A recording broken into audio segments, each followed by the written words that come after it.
Hi friends, ఈరోజు video వచ్చేసి ఈరోజు సండే స్పెషల్ వచ్చేసి వేడివేడిగా పొగలు వస్తున్న పులావ్.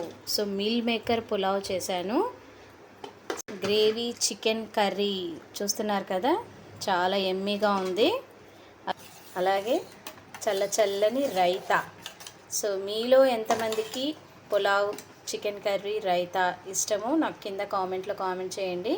అలాగే ఈరోజు మీరు సండే స్పెషల్ ఈరోజు మీరు ఏం చేసుకున్నారో కూడా నాకు కామెంట్ చెప్పండి. ఓకే.